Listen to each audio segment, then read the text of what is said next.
Bonjour chasseur, j'ai reçu ta demande. Cependant, connais-tu vraiment la créature la plus dangereuse au monde d'après la communauté magique dans l'univers que vous appelez Harry Potter? Mais je sais c'est méta. Mais oublies-tu à qui tu t'adresses? Bref, tu connais probablement le basilic et sa taille démesurée, ou l'acromantula et sa fécondité malsaine, mais es-tu sûr que ces créatures pourraient dépasser en hostilité ce monstre que tu souhaites chasser? Dans le doute, laisse-moi te renseigner sur ce prédateur qui te laissera aucune minute de répit si, toutefois, tu décides de le prendre en chasse, si ce n'est pas l'inverse. Ouvrons donc, si tu le veux bien, le dossier Nundu.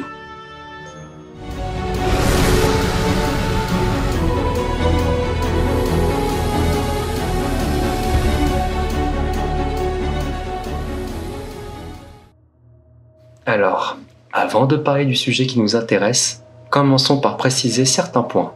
Dans le guide des animaux fantastiques, il est précisé que le département de contrôle de régularisation des créatures magiques du ministère de la magie attribue une classification à tous les animaux, êtres et esprits répertoriés. Il existe donc 5 catégories nommées avec la lettre X suivie de son nombre pour une précision.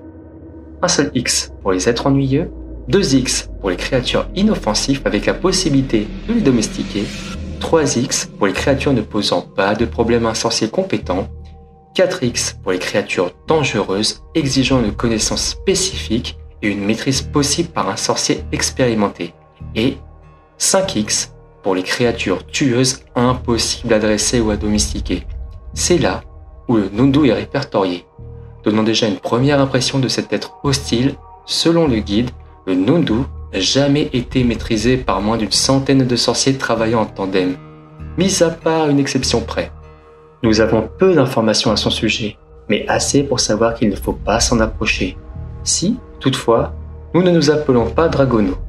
Cependant, grâce à lui, nous avons pu avoir une petite documentation archivée ici. Et voici ce qu'il en dit. Après avoir moi-même mis de côté toutes les gentillesses ou adoucissements concernant cet animal. Le Nundu est un mammifère géant anthropophage. Pour ceux qui ne parlent pas le grec, cela veut dire, mot par mot, consommateur d'êtres humains.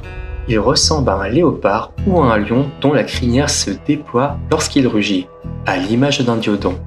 À ceci près qu'à l'âge adulte, il atteint une taille impressionnante et devient extrêmement dangereux, notamment pour les humains dans laquelle il puise sa source de nourriture. L'animal est en effet connu pour son appétit insatiable pour l'être humain qu'il chasse à la moindre occasion. À la fois agile, discret et féroce, cette bête à l'état primitif nous laisserait aucune chance.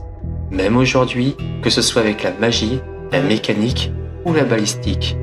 Son mode de chasse est carnassier, mais discret. Il parvient à s'approcher silencieusement de ses victimes malgré sa taille gigantesque, qu'elle soit humaine ou animale.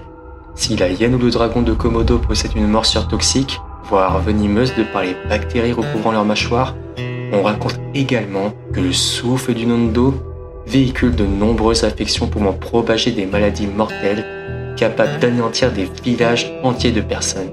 Connaissant à présent les grands traits représentatifs de son espèce, vous aimeriez savoir si il traîne en bas de chez vous. Et c'est tout à fait compréhensible.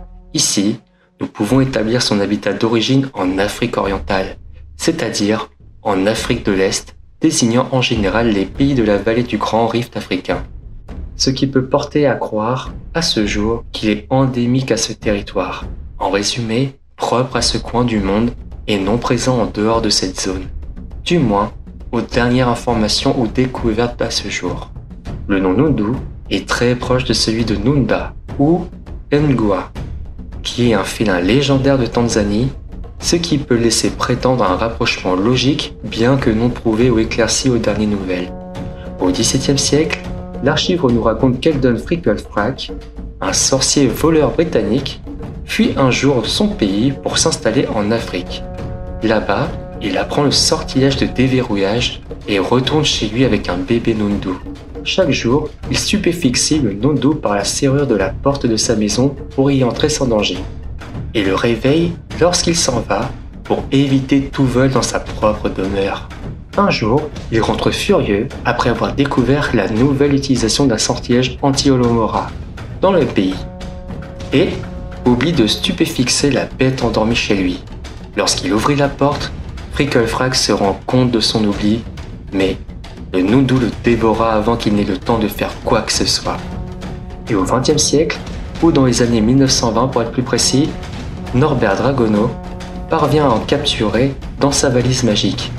Et ce dernier vit dans une jungle artificielle.